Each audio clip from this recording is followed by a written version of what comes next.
Gouache sur papier, tuto avec Nelly et ses pinceaux.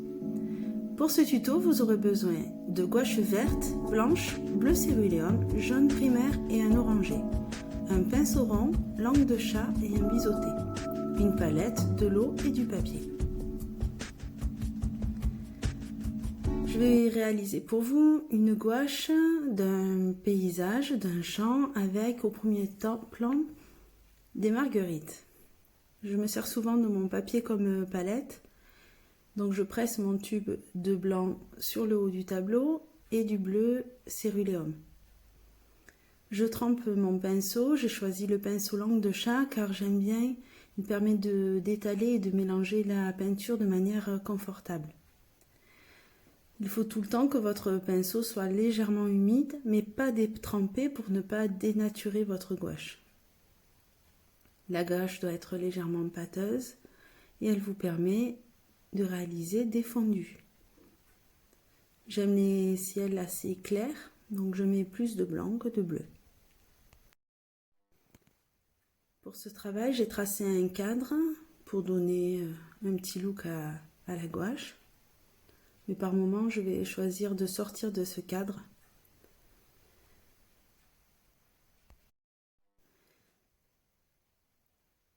Pour réaliser un travail de paysage, je vous conseille de séparer les plans, de commencer par le dernier plan, celui du ciel, puis ensuite on fera l'orée du bois, puis le champ, et enfin le plan avec les marguerites.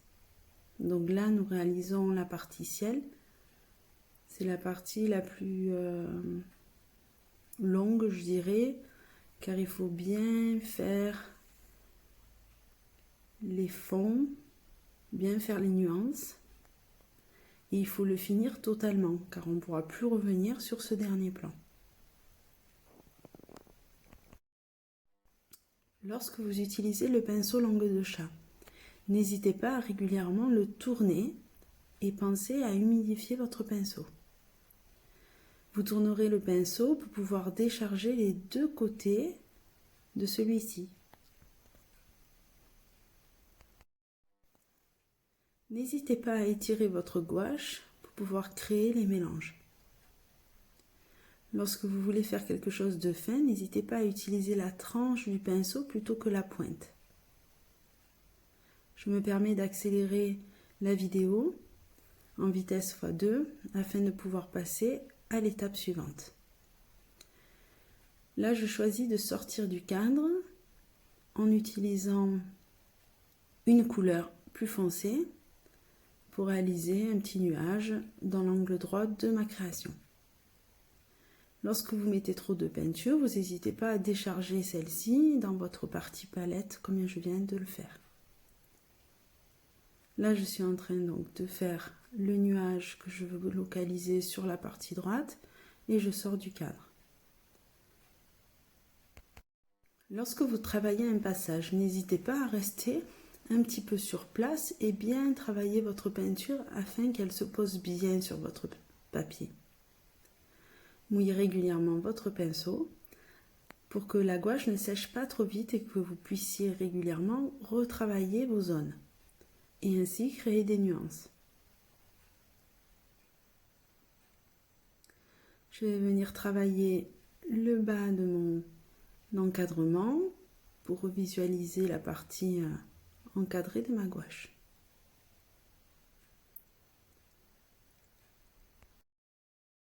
N'hésitez pas à faire descendre le ciel très bas puisque nous viendrons mettre l'orée du bois, c'est-à-dire le second plan, par-dessus le ciel. Si vous ne faites pas un ciel assez bas, en fait, vous allez être en difficulté et vous allez devoir peut-être reprendre certaines parties. Donc vraiment, vous descendez à chaque fois un petit peu plus votre plan pour pouvoir venir superposer le suivant. Donc là, je crée des petites nuances pour que le ciel soit un petit peu plus doux. Et vraiment, voilà, je descends mon ciel dans la partie basse afin de pouvoir après positionner la partie verte qui sera l'orée du bois.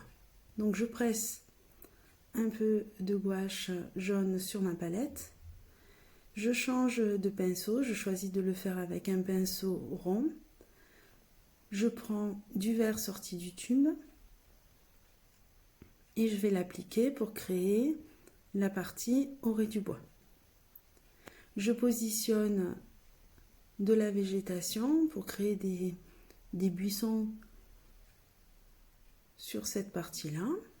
Donc je mets du vert. Le vert, c'est une couleur secondaire composée de bleu et de jaune. Pour foncer votre vert, vous mettrez plus de bleu et pour l'éclaircir, vous mettrez plus de jaune. C'est une petite technique qui vous permet de ne pas salir votre couleur. Donc vous posez dans un premier temps votre couleur verte et ensuite vous allez soit avec du bleu, soit avec du jaune, venir faire vos nuances. Là, je presse à nouveau du bleu céruléum et je vais venir positionner des couleurs foncées au centre de mes arbres afin de créer un volume.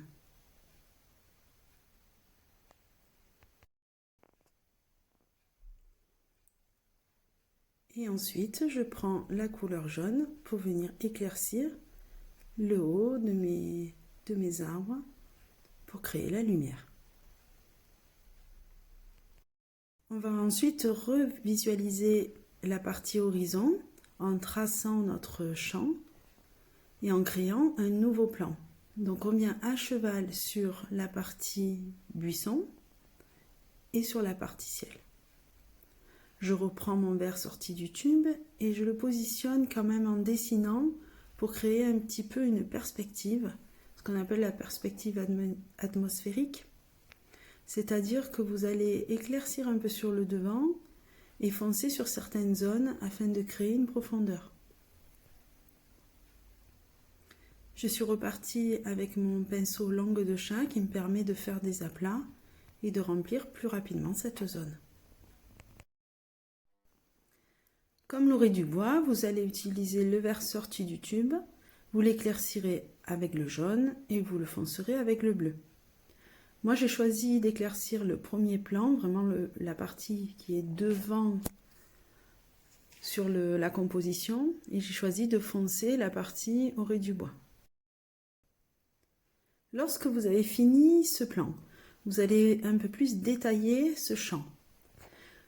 Vous allez prendre de la couleur vert clair et vous allez venir dans la partie foncée et vous allez poser des petites touches et étirer avec la partie plate de votre pinceau langue de chat. Et vous allez alterner comme ça le foncé et le clair. Donc là, je prends du foncé, je pose ma teinte et vraiment je tire et je crée un petit fondu. Je reprends du foncé, je vais dans la partie claire, je pose des petites touches et je tire. Je n'en mets pas partout, vraiment je localise ces nuances pour créer une perspective. Puis je vais revenir entre l'orée du bois et mon champ pour commencer à créer une perspective. Et je vais venir mettre quelques touches sur le devant. Je rince mon matériel et je vais pouvoir passer à l'étape plaisante des fleurs. Donc quand vous passez aux fleurs, il faut vraiment que votre paysage soit fini, car vous ne pourrez pas réintervenir, ou du moins ça risque d'être complexe. Je repars avec mon pinceau rond, je le roule bien dans sa totalité dans la gouache blanche, et je vais venir faire des petites taches pour créer un petit champ en arrière-plan. Cette partie-là sera recouverte par les marguerites qui seront au premier plan, mais ça crée une perspective. Donc il faut créer des petites zones et faire des tout petits points afin de vraiment les mettre sur l'arrière-plan.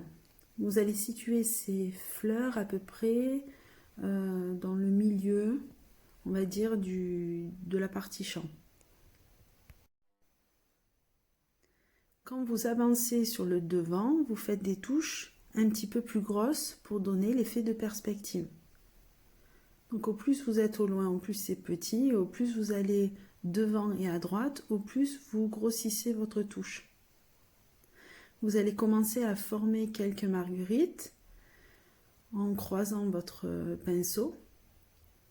Et puis vous allez mettre tout au fond, quelques petits points pour donner la perspective.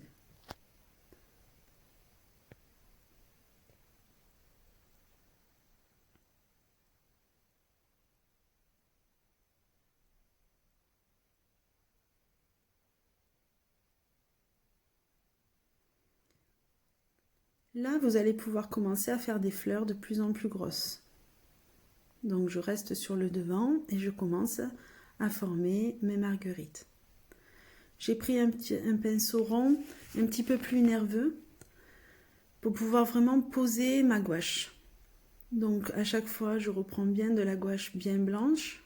S'il le faut, rincez votre pinceau à chaque fois et essuyez-le dans un petit chiffon ou un sopalin afin qu'il ne soit pas trop humide. Vous allez donc positionner vos fleurs de la même taille sur le bas du tableau. N'hésitez pas à mettre une petite pointe de jaune pour signifier les cœurs des marguerites. Et mettre des petits points jaunes un petit peu dans vos premiers plans.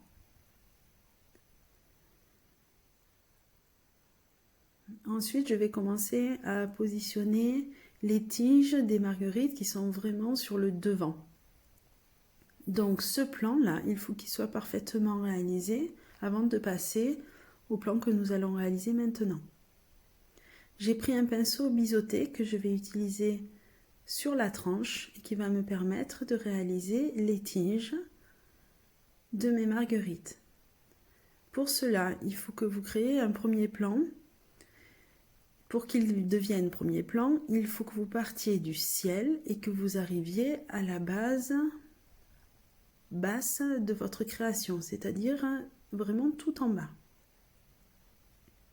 Le pinceau biseauté va vous permettre de travailler longtemps puisqu'il est rempli de votre couleur verte. C'est un pinceau qui est de grosse épaisseur et que vous utilisez vous que sur la tranche. Donc là, je crée comme un bouquet et ensuite, je fais partir les tiges afin de créer une dynamique. Je les fais partir de gauche à droite. Pour créer la perspective, vous allez réaliser des branches très hautes sur la gauche de votre tableau. Et les autres branches, vous allez les faire de plus en plus basses. Et vous allez aller de plus en plus sur la droite.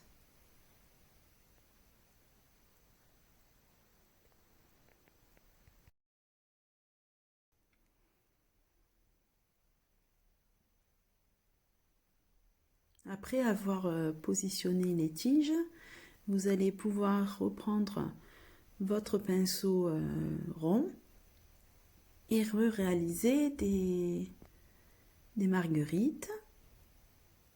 Là, vous allez les faire de manière plus épaisse. Donc la marguerite, vous allez la réaliser un petit peu comme un soleil. Les pétales de l'arrière sont plus grandes que celles sur le devant. Et c'est ce qui va vous permettre de créer le volume de votre fleur.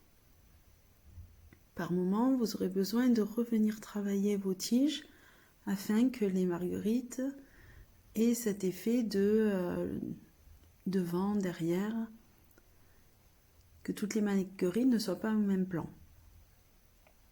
Vous allez vraiment utiliser la forme ronde de votre pinceau pour former les pétales, en inclinant votre pinceau et en appuyant pour donner la forme de la marguerite. Donc les pétales sur le haut sont plus grandes que les pétales qui vont sur le bas de la fleur. Et vous appuyez bien sur votre pinceau et vous allez à chaque fois vers le centre de la marguerite. Vous allez réaliser toutes les marguerites de cette manière-là, toutes celles qui sont situées sur ce plan-là. Je me permets d'accélérer la vidéo afin de passer à l'étape suivante.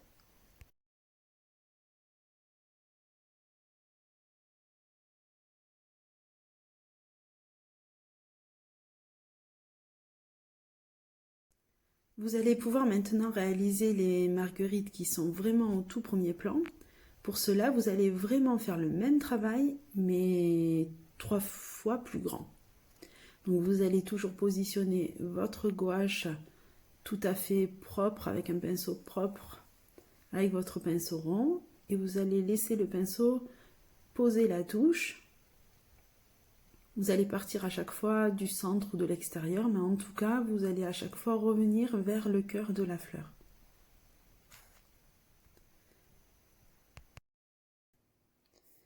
Là, nous sommes presque sur la fin du travail.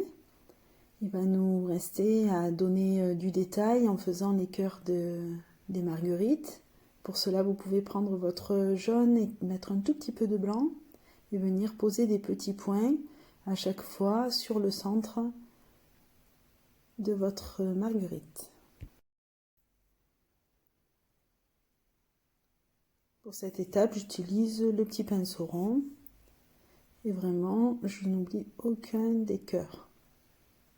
C'est très agréable parce que là, ça fait vraiment définition de votre réalisation. Pour amener un petit peu plus de détails, j'ai rajouté des petits cœurs, des petits boutons jaunes en les posant un petit peu sur les contours. J'espère que ce tuto vous a plu. Je vous dis à bientôt sur la chaîne Nelly et ses pinceaux.